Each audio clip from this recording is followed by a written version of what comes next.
ಅಂತೂ ಎಲೆಕ್ಷನ್ ಆಗಿದೆ, ಅವರು ಸೋತರು, ಇವರು ಗೆದ್ರು. ಅದೇ ಜೋಶ್ನಲ್ಲಿ ನಿಮ್ಮ ಮನೆ ಖಾಲಿ ಮಾಡಿಸ್ತೀನಿ ಅಂತ ಗೆದ್ದ ಯೋಗೇಶ್ವರ್ ಆವಾಜ್ ಬಿಟ್ಟಿದ್ದಾರೆ.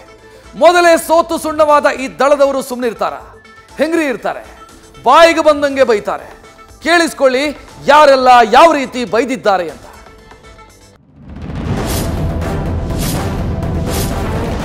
ದೇವೇಗೌಡ್ರೆ, ನೀವು ಹಿರಿಯರಿದ್ದೀರಿ, 92-93 ವರ್ಷ ವಯಸ್ಸು. ವಿಶ್ರಾಂತಿ ತಗೊಳ್ಳಿ. ಮಗನ್ನೇ ಗೆಲ್ಸಕ್ಕಾಗದೇ ಇರ್ತಕ್ಕಂಥ ನೀವು ಇನ್ಯಾರನ್ನು ಗೆಲ್ಲಿಸ್ತೀರಿ ಮುಂದೊಂದು ಚುನಾವಣೆಯಲ್ಲಿ?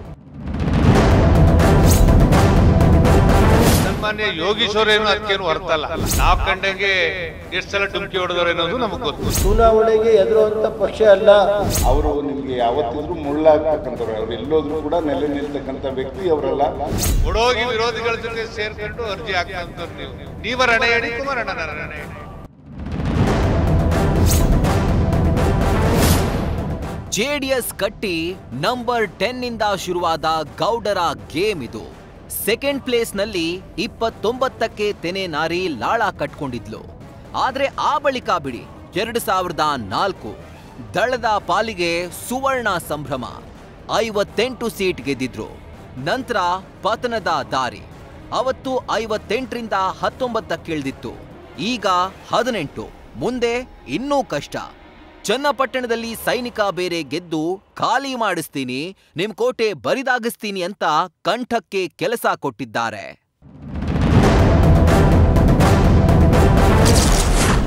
ಸೈನಿಕ ಬಿಟ್ಟ ಆಪರೇಷನ್ ಬಾಣಕ್ಕೆ ಉರಿದು ಬಿದ್ದ ಜೆಡಿಎಸ್. ಯಾರನ್ನ ರಣ ಹೇಳಿ ಅಂತಿದ್ಯಾ, ಹುಷಾರ್ ಎಂದ ದಳ.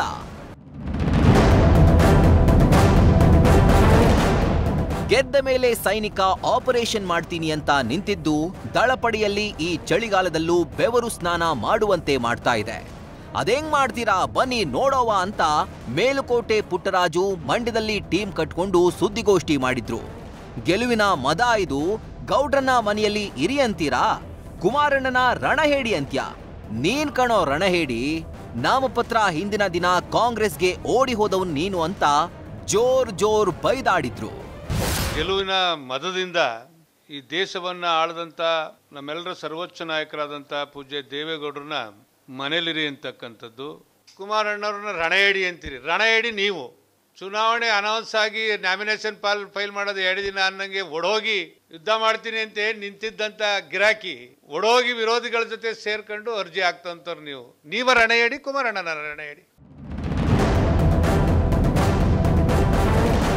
ಪುಟ್ಟರಾಜು ಮಂಡ್ಯದಲ್ಲಿ ಗುಡುಗ್ತಾ ಇದ್ರೆ, ಇತ್ತ ಬೆಂಗಳೂರಿನಲ್ಲಿ ಜೆಡಿಎಸ್ ಶಾಸಕಾಂಗ ಪಕ್ಷದ ನಾಯಕ ಸುರೇಶ್ ಬಾಬು ಸಹ ಅಷ್ಟೇ.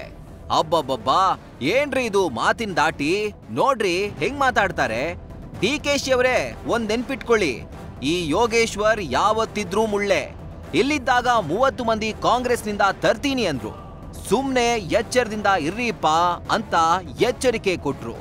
ಕಾಂಗ್ರೆಸ್ ಪಕ್ಷ ಅಧಿಕಾರಕ್ಕೆ ಬಂದಂಥ ಸಂದರ್ಭದಲ್ಲಿ 30 ಜನ ಶಾಸಕರನ್ನ ನಾವು ಹೆಂಗೆ ಕಾಂಗ್ರೆಸ್ ಶಾಸಕರನ್ನ ನಾವು BJPಗೆ ತರ್ತೀನಿ ಅಂತಕ್ಕಂಥ ಹೊರಟಂಥ ವ್ಯಕ್ತಿ ಯಾರು ಅಂತ ಕಾಂಗ್ರೆಸ್ನವ್ರಿಗೆ ಎಚ್ಚರಿಕೆ ಇರಲಿ ಅಂತ ನಾನು ಈ ಸಂದರ್ಭದಲ್ಲಿ ಹೇಳಲಿಕ್ಕೆ ಬಯಸ್ತೇನೆ. ನಮ್ಮ ಚನ್ನಪಟ್ಟಣದ ಅಭ್ಯರ್ಥಿ ಏನಿದ್ದಾರೆ ಅವರು ನಿಮಗೆ ಯಾವತ್ತಿದ್ರೂ ಮುಳ್ಳಾಗ್ತಕ್ಕಂಥವ್ರು, ಅವ್ರು ಎಲ್ಲೋದ್ರೂ ಕೂಡ ನೆಲೆ ನಿಲ್ತಕ್ಕಂಥ ವ್ಯಕ್ತಿ ಅವರಲ್ಲ ಅಂತ ಒಂದು ಹೇಳಲಿಕ್ಕೆ ಬಯಸ್ತೇನೆ. ಜನತಾದಳ ಯಾವತ್ತೂ ಕೂಡ ಯಾರಿಗೂ ಮಾರ್ಕೊಂಡಂಥದ್ದಲ್ಲ. ನಮ್ಮದು ಸ್ವಂತ ಶಕ್ತಿನಲ್ಲಿ ಇವತ್ತು ಅಧಿಕಾರಕ್ಕೆ ಬಂದಿರತಕ್ಕಂಥದ್ದು. ಎಲೆಕ್ಷನ್ ಟೈಮ್ನಲ್ಲಿ ಈ ರೇವಣ್ಣ ಎಲ್ಲೋಗಿದ್ರೋ ಏನೋ. ಇಲ್ಲಿ ಕುಮಾರಣ್ಣ ಒಂಟಿ ಆಗಿದ್ರು. ಈಗ ಆಪರೇಷನ್ ಅಂತ ಕೂಗ್ತಿದ್ದನ್ನ ಕೇಳಿ ರಪ್ಪಂತ ಪ್ರತ್ಯಕ್ಷರಾಗಿ ನಮ್ಮ ಪಕ್ಷ ಮಾರಾಟಕ್ಕಿಲ್ಲ. ಯಾರೇ ಅದು? 3 ಸಲ ಸೋತ್ಬಿಟ್ರೆ ರಾಜಕೀಯವೇ ಮುಗಿದ್ಬಿಡ್ತಾ? ಒಂದಲ್ಲ ಒಂದಿನ ನಿಖಿಲ್ ಪಕ್ಕಾ ರಾಜ್ಯದ ನಾಯಕರಾಗ್ತಾರೆ. ಚುನಾವಣೆಗೆ ಹೆದರೋ ಪ್ರಶ್ನೆನೇ ಇಲ್ಲ. ಏನ್ ಅನ್ಕೊಂಡಿದ್ದೀರಾ? ಹಂಗೆ ಹಿಂಗೆ ಬಾಯಿಗೆ ಬಂದಂಗ್ ಬಾರಿಸಿದ್ರು. ಈಗ ಗೆದ್ದಿದ್ದಾರೆ, ಸೋತಿದ್ದೀವಿ. ನಿಖಿಲ್ ಆಯ್ತು 3 ಬಾರಿ ಸೋತು. ಏನು ಇವತ್ತೇ ಮುಗಿದೋಯ್ತಾ? ರಾಜಕಾರಣ ಇವತ್ತೇ ಮುಗಿದೋಯ್ತೇನ್ರಿ? ಈ ರಾಜ್ಯದಲ್ಲಿ ಒಂದಲ್ಲ ಒಂದಿನ ಉತ್ತಮವಾದಂಥ ನಾಯಕ ಆಗುವಂಥ ಸನ್ನಿವೇಶ ಬರುತ್ತೆ. ಬೇಕಾದ್ರೆ ಇವತ್ತು ನಾನು ಇದರಲ್ಲಿ ಹೇಳಿರ್ತೀನಿ, ಚುನಾವಣೆಗೆ ಎದುರುವಂಥ ಪಕ್ಷ ಅಲ್ಲ.